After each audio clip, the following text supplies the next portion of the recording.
दिलाते हैं कि माता पिता तो आपको प्रत्येक जूनी में प्राप्त हो जाएंगे। पशु बनोगे वहां माता पिता, पक्षी बनोगे वहां माता पिता, लेकिन सतगुरु सेवा और बंदगी ये फेर मिलन की ना। पुण्यात्माओं, मनुष्य शरीर के अंदर ही ये वस्तु उपलब्ध हो सकती है। मनुष्य शरीर के अंदर ही परमात्मा प्राप्ति हो सकती है और मनुष्य शरीर प्राप्त प्राणी को ही सत्संग उपलब्ध हो सकता है। पुण्यात्माओं, सत्संग मिलना बहुत कठिन है। सत्संग उसे कहते हैं जिसमें सच्चा ज्ञान हो। बाकी सत्संग नहीं है। जिनके ज्ञान ऐसे बच्चों जैसे हैं तो क्या वो संत सत्संग करते हैं? जो अभी तक परमात्मा को निराकार बताया करते थे, क्या वो सत्संग करते हैं? वो झूठ बोला करते थे। अभी तक जो ब्रह्मा विष्णु महेश के माता पिता कहते थे इनके कोई माता पिता नहीं है, इनकी जन्म मृत्यु नहीं होती, तो क्या वो सत्संग किया करते? जो संत ये बताते हैं सतलोक में प्रकाश ही प्रकाश है, भगवान है ही नहीं, आत्मा उसमें जाकर के ऐसे लीन हो जाती है जैसे बूंद समुद्र में, तो क्या वो सत्संग किया करते? वो हमारा जीवन नष्ट करते थे और अपना भी जीवन बर्बाद किया करते थे, तो वो सत्संग नहीं थे। और भोले श्रद्धालु उनके द्वारा दिए गए वचनों को सत्संग जानकर निश्चिंत हुए बैठे थे।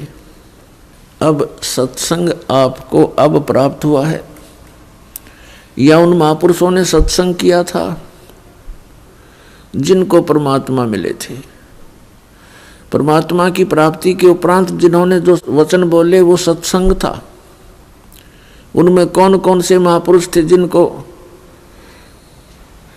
परमेश्वर प्राप्ति हुई? जो दास के नॉलेज में है उनमें से चंद महापुरुषों के नाम इस प्रकार हैं।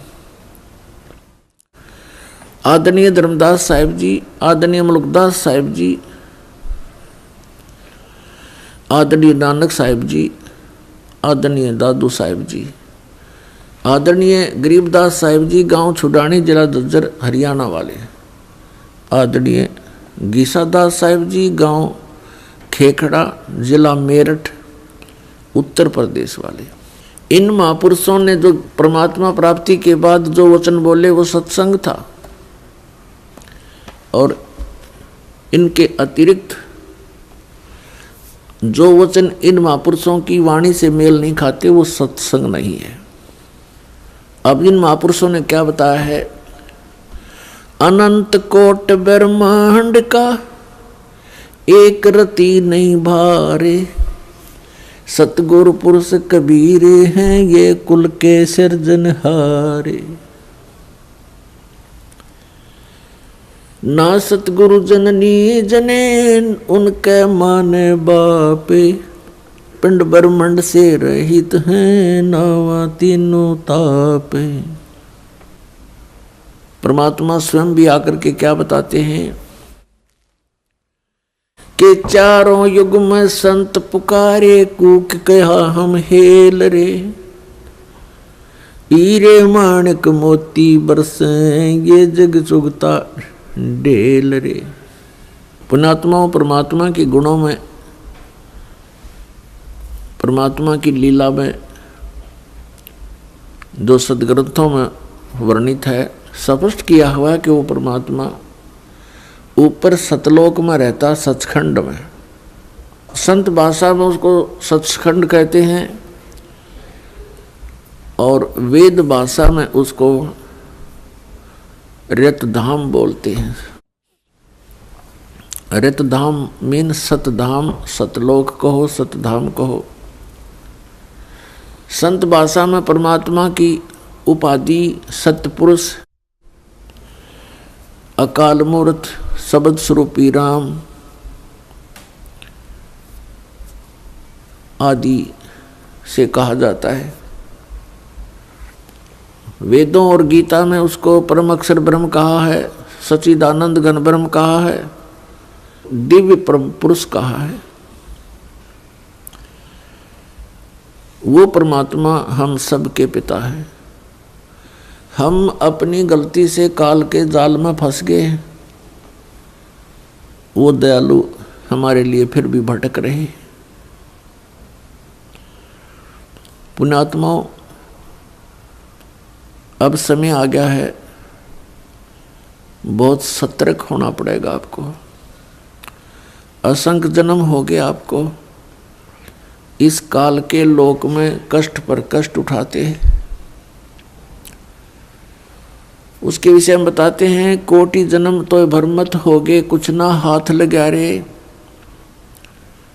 और कुकर सुकर खरबा बोरे, कौआ हंस बुगारे। कोटि जन्म तू राजा की, न मिटी न मन की आशा। भिक्षुक ओ के दर दर घूम लिया, ये मिला न निर्गुण रासा। इंद्र कुबेर ईश की पदवी, ब्रह्मा वर्ण धर्मराया। विष्णु नाथ के पुर को जाके तू फिर भी वापस आया। असंख्य जन्म तन मरत्या हो गए, जीवित क्यों ना मरे रे। और 12 मद मैल मठ बोरे, बहुर न दे धरे रे। दोजक बस्ट सभी ते देखे, राजपाट के रसिया। 3 लोक से तरपत नाही, ये मन भोगी खसिया। 3 लोक से तरपत नाही, ये मन भोगी खसिया। सतगुरु मिले तो इच्छा मेटे, पदमल पदे समाना। चल अनसा उस लोक पठाऊं, जो आदि अमर अस्थाना। 4 मुक्ति जहाँ चंपी करती, माया होरी दासी। दास गरीब अभय पद पर से, वो मिले राम अविनाशी। पुण्यात्माओं, आप बिल्कुल बालक हो। काल ने आपकी बुद्धि को इतना सीमित कर दिया, जैसे संतों को हम ऐसे नजर आते हैं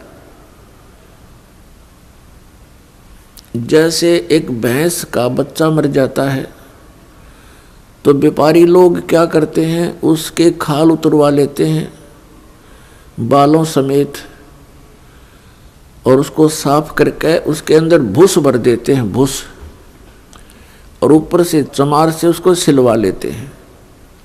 एक पूंछड़ सी लटकती रहती है, और उस भैंस के सामने उस बुत को, उस कार्टून को रख देते हैं, और उसको चाटती है, उसको प्यार करती है, उसको अपना बच्चा मान लेती है।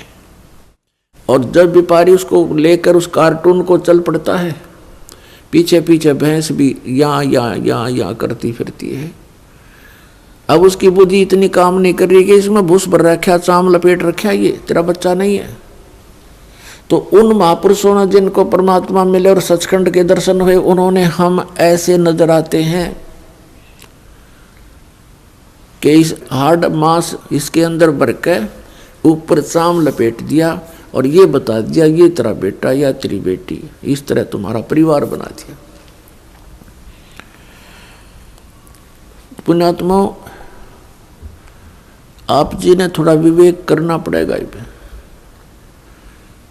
कितनी बार संतों ने हमें कोशिश की है समझाने की, लेकिन हम इन काल के दूतों से प्रेरित होकर के भगवान के मार्ग को त्याग कर कुमार्ग स्वीकार कर लेते रहे, जिस कारण से हमारी बुद्धि विकसित नहीं हो पाई। वो परमात्मा हमारे लिए कितना कष्ट उठा रहे हैं, वो हमें बताने की चेष्टा कर रहे हैं कि सतलोक में चलो, वहां तुम्हें सुंदर शरीर मिलेगा, उसके अंदर ये नाड़ी तंत्र नहीं होगा, 5 तत्वों से बना हुआ नहीं होगा, उसमें ना कोई रोग कोड होगा, उसमें बीपी हाई लो नहीं होगा, उसमें कभी वृद्ध अवस्था प्राप्त नहीं होगी। वहाँ सचखंड के अंदर आप की ऐसी सृष्टि होगी, ऐसा ही परिवार होगा जैसा यहाँ पर है, और वहाँ कोई काम नहीं। अपने आत्माओं, आपकी संतान हुई, आपने मकान बनाए, उन बच्चों के लिए सारी सुविधाएं की और करते ही रहते हो। अब ये नहीं पता पिता की मृत्यु हो जाए, पता नहीं माँ की मृत्यु हो जाती है, और पता नहीं बेटा मर जा बेटी मर जा। तो हम जिस व्यवस्था में सारा जीवन बर्बाद कर चुके, उसका हमें क्या लाभ हुआ? लेकिन हम सोचें क्या इसका विकल्प नहीं? हम देखते उसके साथ भी ऐसी घटना होगी, उसके साथ भी होगी, कोई बात नहीं है, तो होती रहती है। अब परमात्मा ने इसका विकल्प बता दिया, इसका अल्टरनेट बता दिया कि जब तक तुम्हारे संस्कार हैं, परिवार में आप रहो, और वो भी भगवान की आत्मा है, आपके बेटा बेटी रूप में रोल करने आए हैं, माता पिता रोल के रूप में आए हैं, तो उनको एक विशेष प्यार देना, आपस में खींचातानी नहीं बढ़ावे। इस दृष्टिकोण से कि हम उस पिता के बच्चे हैं, अगर हम इनको किसी को एक दूसरे को दुखी करेंगे तो परमात्मा नाराज हो जाएगा, क्योंकि हम पहले गणे दुखी यहाँ पर। फिर हम एक दूसरे को सतावें, कोई वचन से जख्म करें, किसी को और कोई हानि पहुंचावें, तो हम तो कौवे हो गए, कौवे, मनुष्य नहीं रहे। जैसे कौवा जख्म के ऊपर चोंच मार कर खून निकाल लेता है, हमने हंस बनना है, तो हम सतलोक चलेंगे। वो परमात्मा हमारे पीछे फिर रहा है। जो जन मेरी शरण है, ताका हूँ मैं दास, गेल गेल आज्ञा फिरूं जब तक धरणी आकाश। परमात्मा कहते हैं कि जो मेरी शरण में एक बार किसी भी युग में आ गया, तो मैं उसके पीछे पीछे फिरता रहता हूँ और उसको पार करने की चेष्टा करता हूँ। क्या बताते हैं? अनंत कोट बाजी जहां हम रचे सकल ब्रह्मंडे, कह कबीर मैं के करूं यू काल करे जीव खंड। कबीर साहब बताते हैं कि मैं इतना समर्थ हूं, ये सभी ब्रह्मांड मैंने रचे, अनंत कोट बाजी जहां रचे सकल ब्रह्मांड, और कहे कबीर मैं क्या करूं ये काल करे जीव खंड। पुणात्माओं, आपने ये अमर कथा कभी सुनी नहीं थी। आप जी ने अपने ही धर्म मजहब के अंदर चल रही कथाओं को सुना, उन्हीं के आधार से आपका माइंड सेट हो गया। अब इस अमर कथा को सुनकर बहुत दिनों में जाकर आपका विश्वास होगा, और जब आपको ये कथा समझ में आ जाएगी, उस समय देखना आपके मन की स्थिति क्या होगी। आप ऐसी स्थिति में हो जाओगे जैसे परगर पावना रह उठाए चित, जैसे दूसरे के घर में, दूसरे गांव में, रिश्तेदारी में कोई परौना चला जाता है, मेहमान रूप में जाता है, वो वहाँ रहता अवश्य है, लेकिन उसको पता है कि मैंने वापस जाना है, और उसको अपने घर की रह रहकर याद भी सताती रहती है। कहते हैं जैसे पर घर पावना रह उठाए चित, तो यहाँ से आपका ऐसे मन हट जाएगा एक दिन, और फिर उस सतलोक में आपका अगला कदम सतलोक में होगा।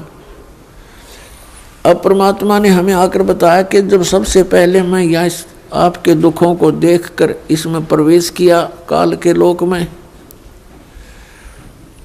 तो इस काल ने मेरा रास्ता रोकने की चेष्टा की, क्योंकि परमात्मा बताते मैं जोगजीत के रूप में था। जोगजीत वहाँ एक पुत्र है परमात्मा का, जो सर्वप्रथम 16 उत्पन्न किए थे, उनमें से एक है।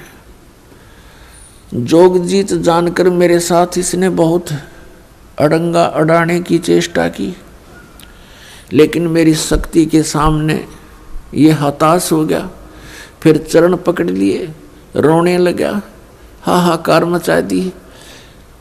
जब मैंने इसको कारण बताया कि मैं किस उद्देश्य से आया हूँ। धर्मदास साहिब जी को परमात्मा बता रहे हैं कि धर्मदास, प्रथम सतयुग के अंदर जब मैं यहाँ आया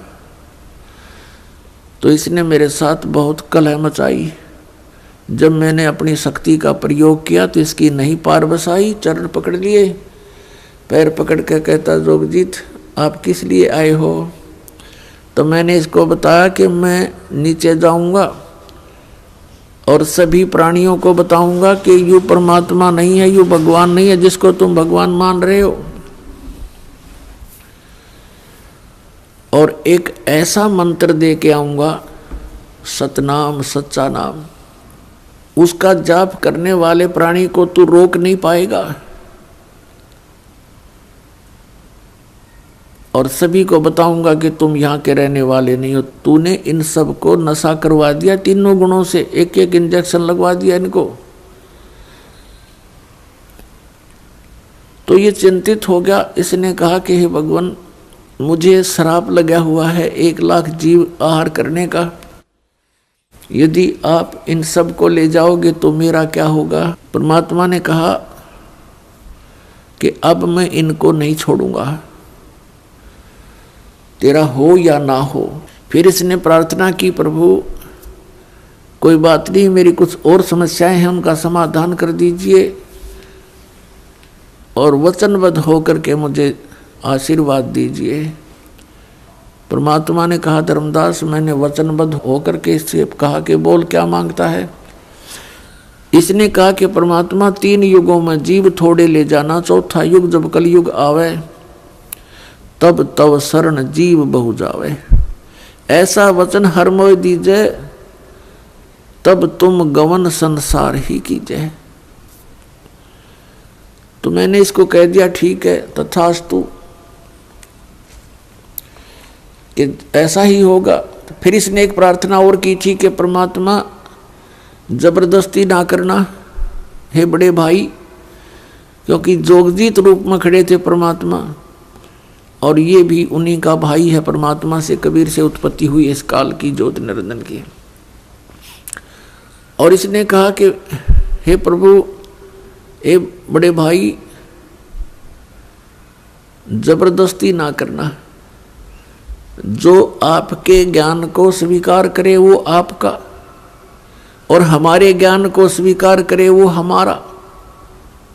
आप ज्ञान दे करके अपना बनाना, बाई फोर्स ना करना, वो तो मालिक को पता। अब यहाँ प्रश्न उठता है पुण्यात्माओं बहुत सी, क्योंकि हमारे अंदर बहुत युगों से ये अज्ञान ठुका हुआ है, भरा हुआ है खचाखच। ये सच्चे ज्ञान को टिकने नहीं देता। ना जाने कितनी शंकाएं उत्पन्न होती हैं। एक शंका तो ये उत्पन्न होगी कि भाई भगवान ने जानी जान, कहते हैं परमात्मा जानी जान है, अंतर्यामी है, सर्वज्ञ है, फिर क्या उनको पता नहीं था ये ऐसे ऐसे वचन मांगेगा? इसको वचन ना देते सतयुग में ही हमें वापस ले जाते। तो ये तो पुण्यात्मा मन की बकवाद है, इस तरह के विचार जो जिसके अंदर आते हैं। हम सतलोक में रहा ही करते। यदि हम ऐसे टिकने वाले होते तो पहले ही ना वहीं रहा करते थे। आवश्यकता ही नहीं थी हमें यहाँ आने की, फिर भगवान को यहाँ दुख उठाने की हमारे लिए। परमात्मा को पता था कि सतयुग त्रेता द्वापर में ये प्राणी दुखी नहीं होता। पुण्यकर्मी प्राणियों को मनुष्य जीवन मिलता है सतयुग त्रेता द्वापर में, जिनके बहुत घने पुण्य होते हैं और वो सभी साधना भी करते हैं, मनमुखी साधना करते हैं, शास्त्र विधि त्याग कर भी साधना करते हैं। उनसे सिद्धियां प्राप्त अवश्य हो जाती हैं और उनके पूर्व प्रारब्ध कर्मों के आधार से, किस्मत में लिखे हुए पुण्यों के आधार से उनको सुख होता है, शरीर स्वस्थ होता है। सतयुग में पिता से पहले पुत्र की मृत्यु नहीं होती, जो सबसे बड़ा जख्म होता है पिता के लिए। और पत्नी से पहले पति की मृत्यु नहीं होती, जो पत्नी के लिए बहुत बड़ा दुखदाई होता है। और बहुत लंबी आयु होती है, शरीर स्वस्थ रहता है, आहार बहुत ही अच्छा होता है। तो इस प्रकार जब पिछले पुण्यों से उसको लाभ होता रहता है, साधना गलत करता रहता है, पाप इकट्ठे होते जाते हैं, पुण्य अक्षीण होते रहते हैं, फिर उसका जन्म त्रेता में होता है। त्रेता में भी ऐसी सती थी लगभग रहती है। फिर द्वापर में होता है, हरे भरे वृक्ष होते हैं, सब जगह जंगल होते हैं, फलदार वृक्ष होते हैं, समय पर वर्षा होती है। तो इस प्रकार ये सोचता रहता है कि जो साधना पूजाएं मैं कर रहा हूँ इनसे मुझे लाभ हो रहा है, अज्ञानता के कारण। तो परमात्मा के ज्ञान को जो पहले वाले साधना से बिल्कुल हटकर होता है उसको ये प्राणी बिल्कुल स्वीकार नहीं करता।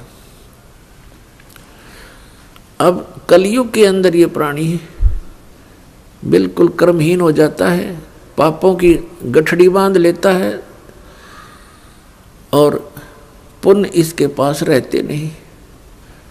ये साधनाएं भी करता है और लाभ कति होता नहीं, या तो नास्तिक हो जाता है या फिर दुख को भोग कर ही अपना जीवन पूरा करता है। और उन अज्ञानी संतों ऋषियों ने, उन्होंने सतयुग के अंदर जो साधनाएं की, अब उनको वो मार्ग मिला नहीं, यह सतनाम उनको प्राप्त हुआ नहीं जो पाप नाश करता है।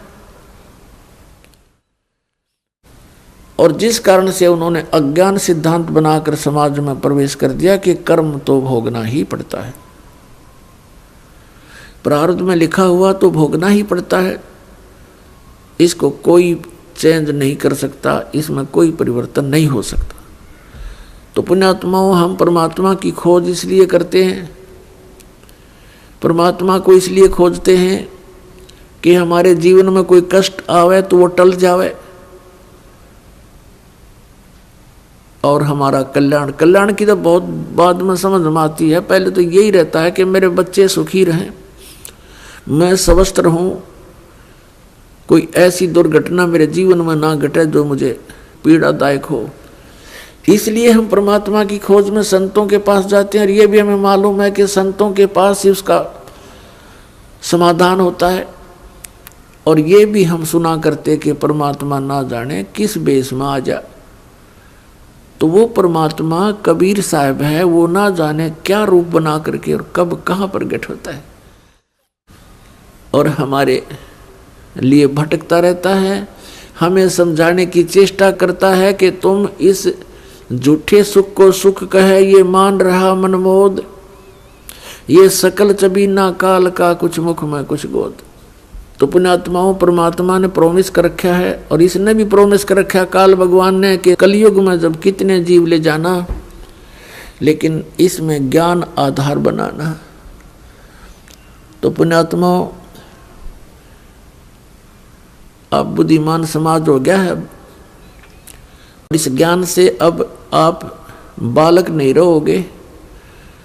परमात्मा के प्रयत्न को गहराई से सोचना, वो क्यों भटक रहे हमारे लिए सतलोक न छोड़ के, क्योंकि हम उनके बालक हैं, हम उसकी आत्मा हैं। और इनको काल इसलिए परेशान कर रहा आप जी को कि जितना मैं इनको सताऊंगा उतना ही वो दुख पावेगा। अपने आत्माओं, आप बालक हो, ये हमारे साथ क्यों प्रतिशोध ले रहा कि इसने वहां पहले तो तप करा, फिर तप करा, फिर तप करा, 3 बार, उससे इसने 21 ब्रह्मांड प्राप्त किए, फिर 5 तत्व 3 गुण परमात्मा ने इसको दे दिए कि ले जाओ खेल खिलौनों से। फिर हम इस पर आसक्त हो गए, हम परमात्मा को भूल गए, अपने भगवान से मन हटा लिया, जो हमें सब सुविधा सब सुख देवा था उससे मन हटा करके एक हीरो की तरह हम इसको चाहने लग गए, जिस कारण से हम भगवान के दिल से उतर गए। और देखो सेब कितना अच्छा फल होता है, यदि वो सेब खराब हो जाता है तो वो दुकानदार उसको रखता नहीं, उसकी आत्मा बहुत दुख पावे। एक सेब खराब हो गया, बाहर फेंकना पड़ा कूड़े में, तो हम वहाँ खराब हो गए थे भाई बच्चों। तो परमात्मा का आत्मा बड़ी दुख पाई कि ये औरों ने भी खराब करेंगे यहाँ पर, इसलिए हमें हमारी ही इच्छा से इनके साथ भेज दिया कि तुम जाओ फिर यहाँ से ले लो टिंडेस के साथ जाके। अब इसने फिर अलग ब्रह्मांड के अंदर परमात्मा ने व्यवस्था की, एक जिस आत्मा ने सबसे पहले स्वीकृति दी थी इस काल के साथ आने की, उसको एक लड़की रूप बनाया जिसको अब दुर्गा कहते हैं। उसके अंदर हम सभी को बीज रूप में भर दिया और उसको समझ शक्ति दे दी कि बेटी तू जितने जीव कहे यू काल उत्पन्न कर देना, वचन से बोल देना, उतने प्रकट हो जाएंगे। पुण्यात्माओं, हम अज्ञान को सुन सुनकर स्थान स्थान पर हमारा माइंड, हमारा मन अड़ जाता है कि ये कैसे हो सकता है। जैसे एक समय ऋषि वाल्मीकि जी ने एक कुसा से डाब से पुत्र बना दिया था सीता के लिए और पालने में लुटा दिया बना करके। सीता जब कपड़े धोकर आई तो पुत्र को देखकर पूछा, पिताजी ये पुत्र किसका है? कि बेटी क्या बात, आपका नहीं है? कि मैं तो पुत्र को साथ लेकर गई थी कपड़े धोने के लिए। ऋषि जी ने सोचा था कि लड़की के बच्चे को कोई उठा ले गया है, जंगली जानवर वारो रो मर जाएगी, इसलिए उसने एक लड़का उत्पन्न कर दिया है जिसका नाम कुश रखा और लव सीता से उत्पन्न हुआ था श्री राम के सहयोग से। तो कहने का भाव ये है कि उस ईश्वरीय शक्ति को थोड़ी बहुत संग्रह करके ये ऋषि लोग भी चमत्कार दिखा देते हैं, और वो तो परमात्मा के पास तो ये चमत्कार थोक के भाव के हैं। तो ये अलग ब्रह्मांड में जब रखा तो दुर्गा के साथ इसने दुर्व्यवहार करना चाहा। दुर्गा ने इसे बहुत प्रार्थना की कि मेरे से ये जुल्म ना कर, तू मेरे पास वचन शक्ति है, मैं जितने जीव तू कहेगा मैं उत्पन्न कर दूंगी। पिता ने वचन दे रखा, इसने नहीं माना, बकवाद करी, उसके साथ जोर जबरदस्ती करनी चाहिए तो लड़की ने उसके पेट में शरण ले ली सूक्ष्म रूप बना के। तब परमात्मा ने जोग जीत रूप में आके उस ब्रह्मांड में इसको कहा था कि आज से तुझे एक श्राप लग गया, 1 लाख मानव शरीरधारी प्राणी जीव खावेगा, 1.25 लाख उत्पन्न करेगा। और लड़की को उसके पेट से निकाल दिया, पेट चीर के हाथ से वचन से ऐसे नाखून मार दिया पेट पर और वचन से वो बाहर आ गई। फिर एज इट इज वचन से अपने आप जख्म भर गया। तो परमात्मा की शक्ति पुण्यात्माओं पर बल है। हम आध्यात्मिक मार्ग से कोसों दूर हो गए, इसलिए हमने इन परमात्मा की लीलाओं पर अविश्वास शीघ्र हो जाता है। लेकिन अब अविश्वास ना करके विश्वास पूर्ण करो। तो वहाँ क्या कहा, तब इसको आदेश सुना दिया कि तू निकल जा अपने 21 ब्रह्मांड लेकर यहाँ से। आदेश सुन ले पिताजी का और निकल जा यहाँ से 21 ब्रह्मांड समेत। इसने फिर बहुत हाथ जोड़े, पैर पकड़े, मेरे से गलती होगी, मुझे रख लो यहीं पर, मुझे दूर ना भेजो। लेकिन परमात्मा ने इसकी एक नहीं सुनी और इसको वहाँ से यहाँ फेंक दिया 16 शंख कोश की दूरी पर। नील पद्म शंख 16 शंख कोश, 1 कोश लगभग 3 किलोमीटर के आसपास होता है। इतनी दूरी पर आ गया ये सतलोक से इसका पूरा विमान 21 ब्रह्मांड का। तो इसने उसके बाद से परमात्मा से प्रतिशोध लेने के उद्देश्य से हमें या इतने दुख देता है कि एक पल भी चैन से ना टिक सके, सांस ना ले सके। अब देखते हो पुण्यात्मा, पशु पक्षी ये कितने कष्ट उठाते हैं। आप देखते हो मनुष्य जीवन में कोई सुखी है? इस झूठे सुख को सुख मान बैठे हैं हम, और परमात्मा हमें याद दिलाते हैं आकर के कि तुम काल के जाल में हो। आप जी को इसने मिसगाइड करके इतना ही सीमित कर दिया आपकी बुद्धि को, संतानों उत्पत्ति को ठीक कर लेना, सारा जीवन ये सोच करके बुढ़ापे में सुखी होऊंगा मैं, बुढ़ापे में मेरा जीवन ठीक कट जाएगा, बढ़िया कोठी बना दूं, बच्चों को सुखी कर दूं, गनाए धन बना दूं। अपने आत्मा बुढ़ापे तक, पहली तो ये बात है कि बुढ़ापे तक आप रहोगे कि ना रहोगे, वृद्धावस्था तक। और वृद्ध अवस्था होने के बाद फिर सुख कहाँ से? वृद्ध अवस्था में सपने में भी सुख नहीं है। तो हमारी सारी ही सोच इस टाइप की थी जो हमें केवल दुख दे सकती है, सुख नहीं। बुढ़ापे में कभी तो जाड़ पड़वानी, कभी आंख बनवानी, और कभी कोई बच्चा कुछ बोल रहा है, कोई पुत्र वधू कुछ कह रही है, कहीं पौत्र को कोई गड़बड़ होगी, कहीं पौत्री का गड़बड़ होगी, कोई देवता मर गया, कोई देवती मर गई। तो ये सब कष्ट उस व्यक्ति को होते हैं जो वृद्ध अवस्था प्राप्त कर चुका है। और सोचा नहीं होता बुढ़ापे में सुखी हो जाऊंगा, इब तो धंधा करके बच्चा न पाल पोष दूं। तो पुण्यात्मा बुढ़ापे में तो जिए जानेगा जिसा सुख होगा तुम्हें। तो इसलिए परमात्मा हमें याद दिलाते हैं कि जिस प्रोसेस में आप अपना सारा जीवन न्यौछावर किए बैठे हो, ये आपकी महाभूल है। इसके साथ साथ और भी कार्य आपका एक अनिवार्य है, वेरी इम्पोर्टेंट है। उसको तो आपने शुरू ही नहीं किया। अब जैसे हम देखा करते थे, बुजुर्ग आपस में बैठ कर बतलाया करते थे, क्या कहते थे, और भाई कुशल हो? तो वो कहता था मौज हो रही है, कत्ती ठाठ हो गए, 2 बेटे थे 2 बेटी, सबका विवाह कर दिया, पुत्र पर भी पुत्र हो गया, पुत्रियों पर भी पुत्र हो गए, और बस मेरा तो जीवन सफल हो गया। अब बेशक उठा ले भगवान मने, मुझे बेशक उठा ले परमात्मा, मेरा काम पूरा हो गया। अब इस तत्व ज्ञान की रोशनी में पता चला कि खाक पूरा हो गया तेरा समय, जीवन कहाँ से सफल हुआ? जीवन तो बर्बाद हो गया आपका। और जो कुछ भी आपको प्राप्त हुआ ये तो पूर्व प्रारब्ध में आपका लिखा हुआ था, आपका किया हुआ नहीं, आपका चाहा हुआ नहीं। जैसे संतान होते ही एक ऐसी हमारी मन में काल ने ऐसी प्रेरणा कर रखी है कि हे भगवान बच्चा हो और पुत्र हो, पहला पुत्र हो फिर पुत्री बेशक हो जा। ऐसी टेंडेंसी श्लोक वेद से हमारी बनी हुई है जो बिल्कुल व्यर्थ है। अब विवाह हुआ, प्रथम लड़की होगी, फिर सोचा ये भगवान दूसरा तो पुत्र होना चाहिए, दूसरी भी कन्या होगी, फिर कहा हे भगवान तीसरा तो पुत्र हो, तीसरी भी कन्या होगी, चौथी आशा पुत्र की थी, चौथी भी कन्या, पांचवी भी कन्या होगी।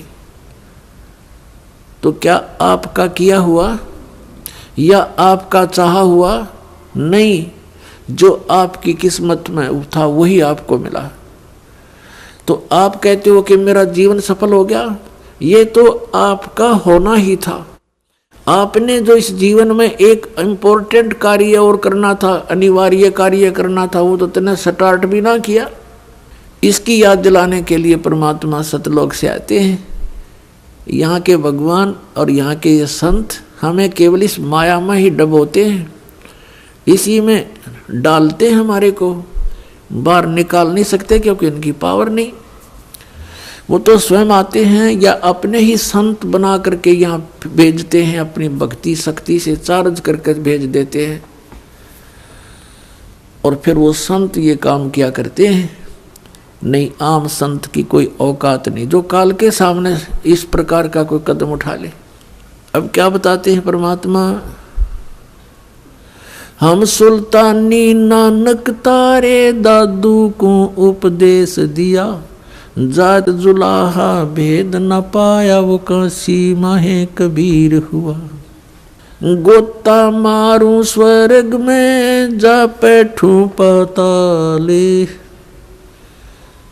गरीबदास ढूंढता फिरूं अपने हीरे मोती लाले। परमात्मा कबीर साहब कहते हैं कि गोता मारूं स्वर्ग में और जा बैठूं पाताल, कह कबीर ढूंढता फिरूं अपने हीरे मोती लाल। अब जैसे आपको कल सत्संग के अंदर दिखाया था, रूबरू करा था उन पवित्र सदग्रंथ वेदों से। उसमें क्या लिखा कि परमात्मा ऊपर ध्युलोक यानी तेजो में शरीर में और तेजो में लोक में राजा के समान विराजमान है, और वहां से गति करके नीचे आता है और बहुत अत्यंत गतिशील पदार्थ के समान, जैसे आकाशीय बिजली गिरती है नीचे बहुत स्पीड से, ऐसे परमात्मा सतलोक से गमन करके चल के यहाँ आते। तो वो परमात्मा अच्छी आत्माओं को मिलते हैं, उनको उपदेश करते हैं, तत्व ज्ञान से परिचित कराते हैं, अपने से परिचित कराते हैं। तो उन महापुरुषों ने जो ज्ञान दिया वो परमात्मा से प्राप्त ज्ञान दिया। उनमें से अब्राहिम सुल्तान अधम भी एक महापुरुष हैं। अब्राहिम सुल्तान अधम ये कौन थे? एक बल्ख नाम का शहर है, बल्ख बुखारा, इराक के अंदर,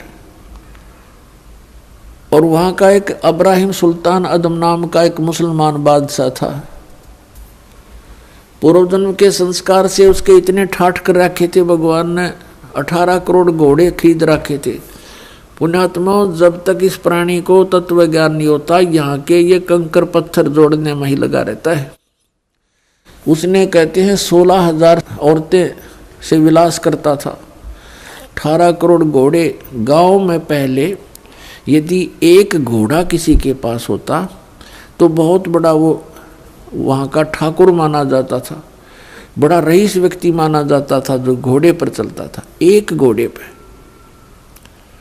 जैसे आजकल तो जिसके पास कार है उसको बहुत अच्छा धनी मानते हैं, तो उस समय घोड़े से ही उसके धन को क्या करते थे, काउंटिंग करते थे। तो इस प्रकार 18 करोड़ घोड़े उसके पास, और ऊंट 8 तक गिनती नहीं, बहुत गिने थे। कहने का भाव यह है कि सर्वसंपन्न राजा था, लेकिन पिछले संस्कार भी साथ होते हैं। अब वो चाहे कितने ही सुख को प्राप्त है, लेकिन परमात्मा की चाह आत्मा को फिर भी बनी होती है। एक दिन वो सो रहा था ऊपर अपने महल की छत पर, गर्मियों के दिन। परमात्मा कहते हैं सो चल सीधर मैं करूं अपने जन के काज। तो वहां कहीं पड़ोस में थोड़ी सी दूरी पर एक सत्संग हो रहा था। आप आरती, आप साजे, आप किंगर, आप बाजे, आप ताल झांझ जनकारा, आप नचा, आप देखण आ रहा। आप साधु संत बनकर उस राजा के महल से थोड़ी सी दूरी पर किसी गरीब के घर पर सत्संग कर रहे थे, ऊंची ऊंची आवाज में सुना सुना कर। और बात तेरे काम न आवे, संतों शरण लाग रे, के सोवे गफलत में बंदे, जाग जाग नर जाग रे, जाग जाग नर जाग रे। और बात तेरे काम न आवे, संतों शरण लाग रे, के सोवे गफलत में बंदे, जाग जाग नर जाग रे, जाग जाग नर जाग रे। तन सरायम जीव मुसाफिर, करता रहे दिमाग रे, तन सरायम जीव मुसाफिर, करता रहे दिमाग रे। रात बसेरा कर ले डेरा, चले सवेरा त्याग रे, चले सवेरा त्याग रे। और बात तेरा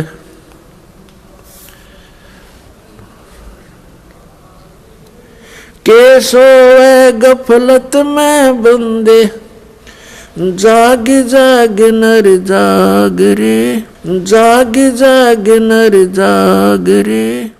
इस तन सरायम जीव मुसाफिर, करता रहे दिमाग रे, इस तन सरायम जीव मुसाफिर, करता रहे दिमाग रे। रात बसेरा कर ले डेरा, चले सवेरा त्याग रे, चले सवेरा त्याग रे। और बात तेरे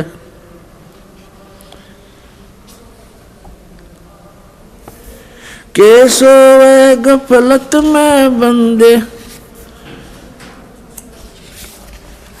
जाग जाग नर जाग रे।